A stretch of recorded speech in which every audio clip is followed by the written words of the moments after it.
guys live. Hope everybody is doing well. I will wait a few seconds to see if anyone will come through. I wanted to do this live for several reasons. The first one is to celebrate that there are 200 of us here. Well, counting myself, 201. And why is that so important? If we relate that to what this channel is about.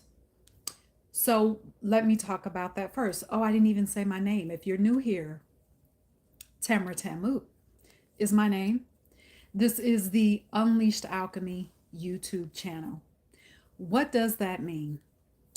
First of all, unleashed means to be free in your soul, to be free in your spirit, to be free to be in your magic, to perform in your magic, to be free in your cosmic identity that gives you the ability, the inherent ability to bring the unseen into the seen, that gives you the ability to use your voice as an instrument of power, not to control people, but power to transcend any circumstance, the ability to use your voice to be an instrument of healing, to be an instrument of abundance, of all things good and perfect, to be an instrument of prosperity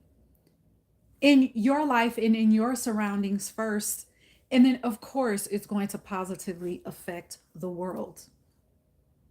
I talk about I am trained in metaphysics, but in reality, all of us as cosmic beings, energetic beings, spiritual beings, we're all metaphysicians, okay? But I bring a lot of those metaphysical concepts into what I talk about, okay? Because they have played out in my life and continue to do so. So I talk about the things that I talk about are things that I have personally experienced, okay? So welcome. 201 of us here have raised our hands and said, you know what? I'm ready to step into my cosmic self. Hi, I'm ready to, hi, Sonu. Hey, Siva. Hey, 60s Sabir. Did I say that right? So we're here. That was the first reason to celebrate that there are 201 of us here that have raised our hands to accept our alchemy. Okay. So I celebrate all of you. The second reason why I wanted to do this live is because I wanted to check in on all of you to see how everybody is doing. And we are going to get into a topic. The third reason, that's the third reason, I want to talk about how religious programming has affected how we view ourselves. Okay. When we talk about the idea of being selfish. Okay. So we're going to get into that first. What I'm going to do, here's what I'm going to do. I'm going to go into this topic.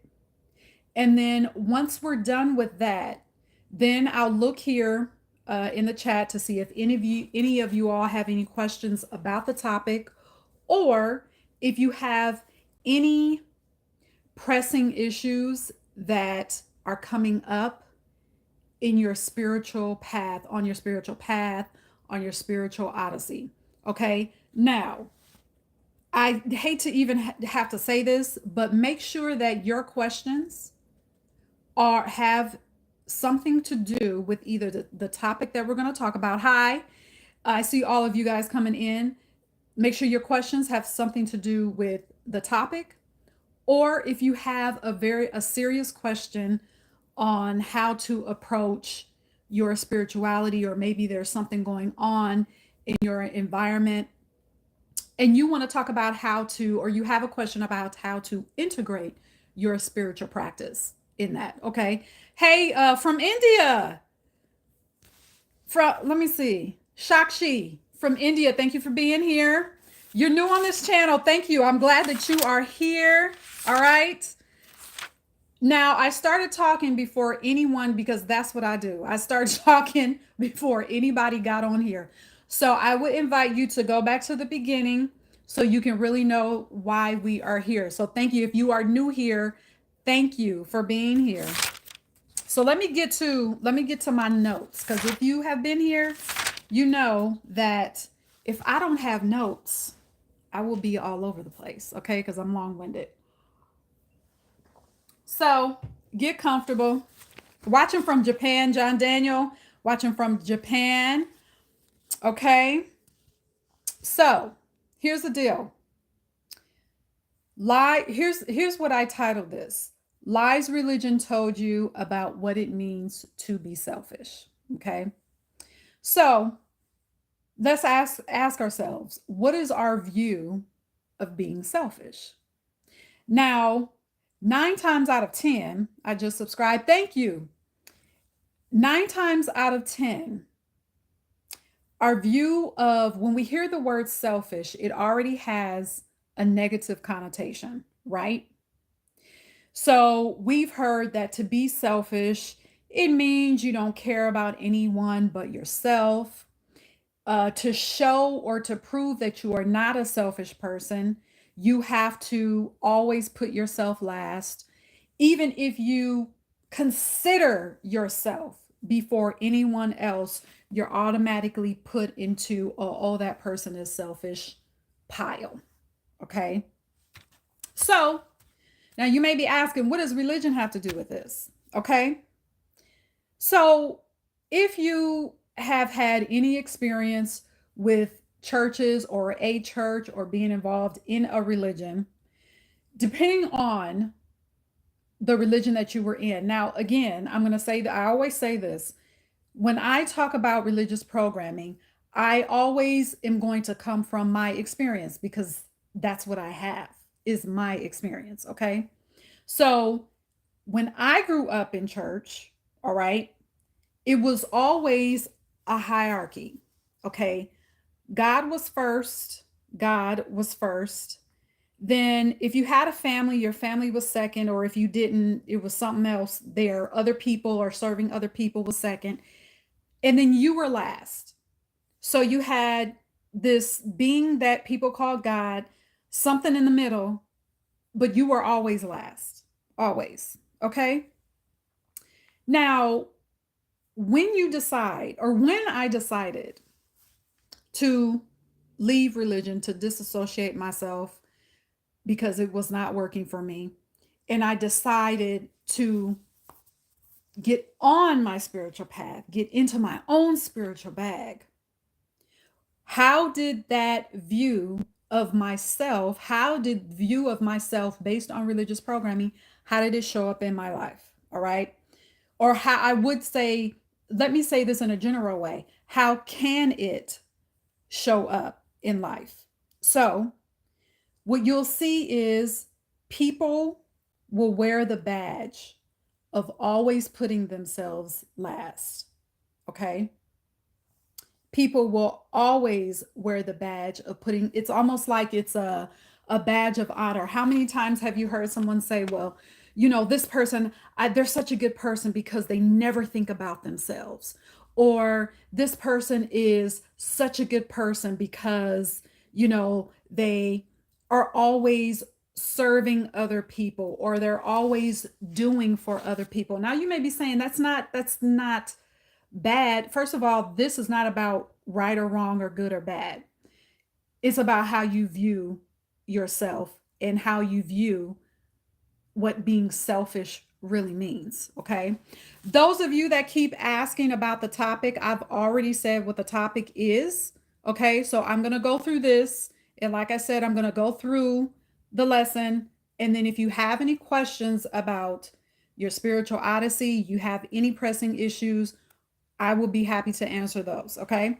So how does it show up in life? You see people wearing the badge of always putting themselves last. All right. Being a martyr. Okay. So, again, I'll use the same example.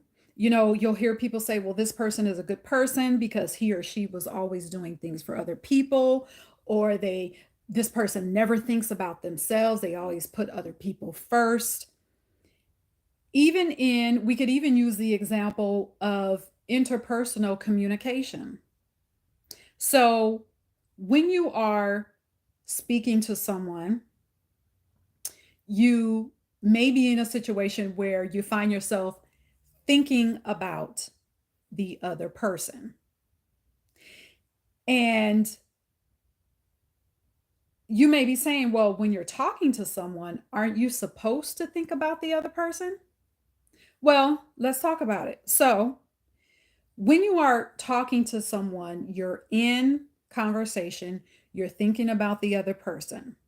What can happen is instead of you listening to what that person is saying, you are trying to fix what they're saying, or you may anticipate what that person is saying. You may be in a place, putting yourself in a place where you're assuming what the other person is going to say. So let me give you a real-time example. So with people in my circle, I'll just put it like that, I was making communication with them much harder than what it needed to be. All right. So instead of asking myself, well, what do I want and desire as the outcome of this interaction? What do I want to be the outcome of this conversation? Was I thinking about the other person? No. Was I listening to what they were saying? Yes. Was I anticipating what they were saying? No. I was focusing on my response. So then I started to ask the question, well, are my responses empowering for me? Are my responses representative of my expansion as a spiritual cosmic being? Do I even want to have the conversation? And I'm using the example of communication to show you just how integral our spiritual life is with our everyday lives. It's not just, okay, here's our life on this physical plane, and then here's spirituality over here. No, it was meant to be intertwined. That is where the power comes in. That is where we can see the magic. All right. So now, before that, let's go back to my communication example. Before that, I wasn't asking myself any of those questions. Okay. My focus was completely on the other person. What did that do to communication? I noticed I started to get annoyed and irritated. And then at that point, I was trying to anticipate their response rather than listening. Okay. And then what happened was I started to retreat from the conversation, and not in a healthy way. It was, well, I don't want to say anything because I don't want to trigger this person, when really what I needed to say was going to be expansive and empowering. And I said that word wrong. That's a tongue twister for me. But anyway, you get what I'm saying. I didn't want to upset them. Then I started thinking, well, because my focus was so much on the other person, well, what if they take my response wrong? What if they don't understand me? Now, again, you may be asking, is it wrong to consider another person's thoughts or feelings? Is it wrong to consider other people's feelings and thoughts in the middle of a conversation? And I'm going to answer it this way. This is not about right or wrong. So let's go back to the communication example. Let's keep going with that. So when you put so much focus on another person, and we're using the example of communication, but we can apply this to anything. Because again, this is about, we're talking about how religion, religious programming, and programming otherwise has fed us lies about what it means to be selfish. All right. So going back to the communication example, when you put so much focus on another person, you give your power away. You give your sovereignty away. You give your energy away. You step out of your sovereignty. And then you go into an old programming of trying to prove yourself. Because that is what, when we talk about being selfish, we're told that that's wrong and don't focus on yourself. So then what you do is you spend a lifetime trying to prove yourself, trying to prove that you are not a selfish person. So when you are in communication with someone, you're having a conversation to prove that you are not a selfish person, you start to focus so much on that other person, and it could be one other person, two other people, it doesn't really, number doesn't really matter. Then you stifle your own voice. You stifle your own energy. You stifle your own sovereignty. So now, again, in the case of conversation, your focus becomes a tug of war of words and statements that are powerless, frivolous, trying to prove your point to someone. There's no productivity or progress in this type of interaction. So what do? You put yourself first. How? By going back to asking those questions, and I'll repeat them. What do I desire from this interaction? Is this response supporting my sovereignty? Is my response supporting my sovereignty? Again, the attention is on you now, all right? Is my response expansive for me? Do I want to have this conversation? So let's go back to religious programming, which is what we started with, which is the reason for this topic, for this video. Religious programming says you put yourself last. Religious programming says you put yourself last, therefore you step out of your sovereignty. You're constantly making sure you don't look or sound selfish, because the definition of selfish is to focus on self, but it doesn't have to be negative. It doesn't, being selfish does not mean that you are stepping on other people or even ignoring other people. And you don't have to spend any time, any lifetime proving that, okay? When you're constantly trying to prove that you're not selfish, you turn away from your magic, you turn away from what you really desire, and you turn away from what you need. So,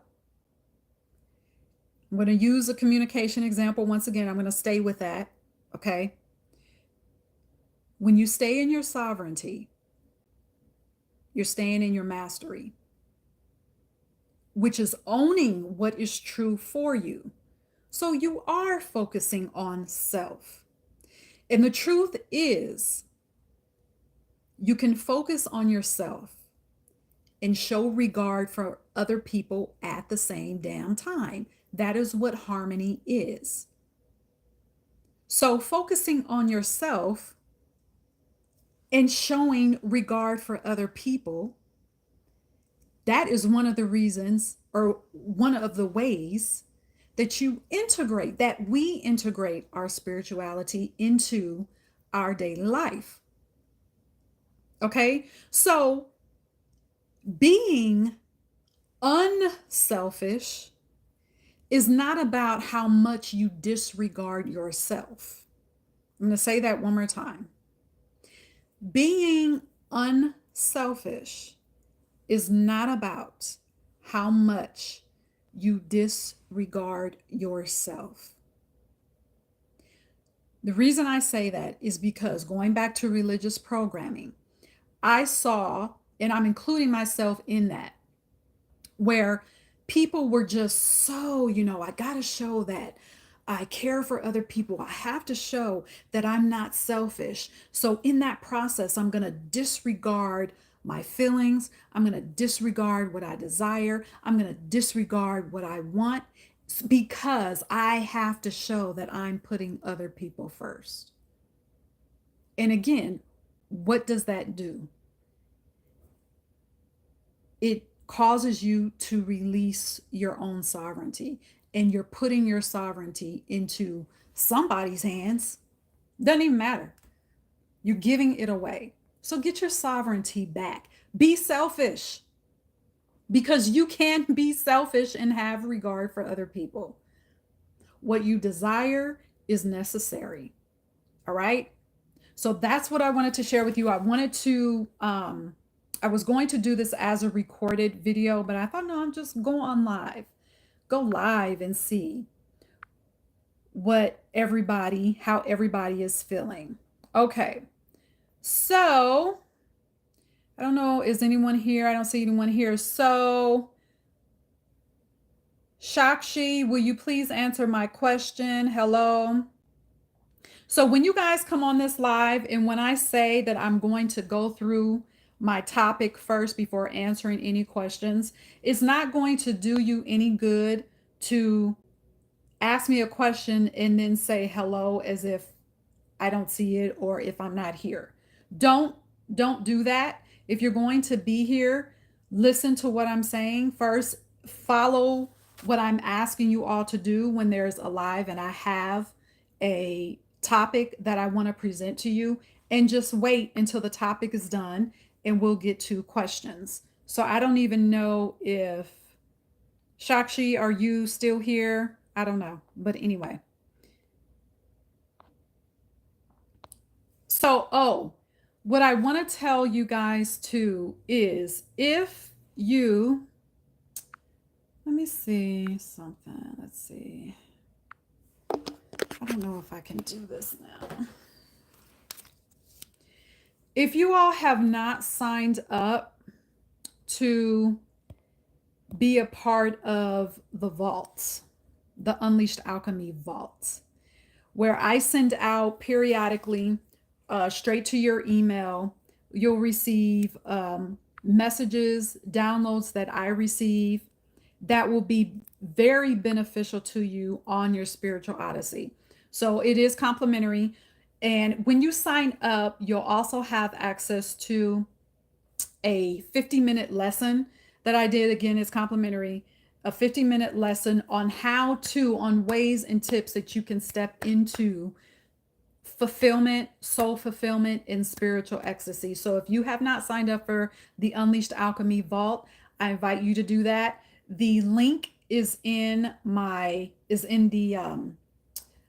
channel bio, and it says Unleashed Alchemy Vault. So I invite you to become a part of that so that you can start receiving emails. Let's see. So Sakshi, I don't know if you're here. I do see your message about your nightmares and it being about your death and how you can overcome them. Okay, good. You're still here. So let me answer. I'm going to answer that. First, let me ask you this. Do you meditate? The reason I'm asking you that is because meditation is going to get you to go internal. It's going to take your mind off the external, and it's going to force you to tap into your soul. Okay, so that's the first question. Good. So, with your dreams, and if it's about death, it does not, here's what you have to understand. When we have dreams like that, it's not necessarily about our actual physical death. It could literally mean death of a situation. It could be death of relationships. I heard friendships first. So, what you want to do with that dream, I hope that you've written it down. If you meditate, um, I hope that you wrote the dream down. What I would invite you to do is do a writing exercise, write out the dream, okay? And write out questions that you have about the dream, and then go into a meditation. It doesn't matter how long, it doesn't matter how you do the meditation, whether you're sitting up, laying down, because you're going to get the answers that you need. But just understand that when we have dreams about death, it does not mean a literal physical death. It could mean death of an experience, maybe something that you have been experiencing now that is coming to an end. Now you're stepping into a new experience, an upgraded experience, an elevated experience. But I would first, so that you can know for yourself, because I'm somebody on YouTube and I'm telling you from my experience and what I feel, but you have to know your own soul. You have to know your own spirit. So try that, okay?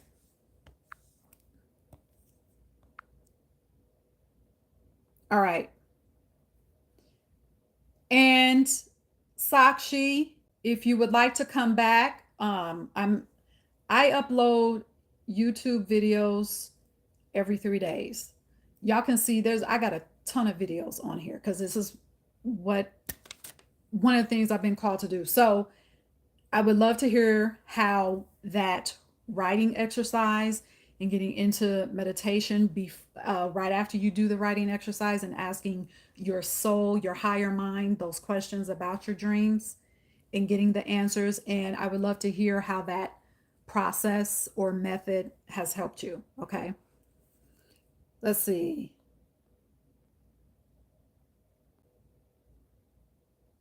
And anyone have any questions? I see some questions here that don't have anything to do with my Unleashed Alchemy channel. Let's see, what else?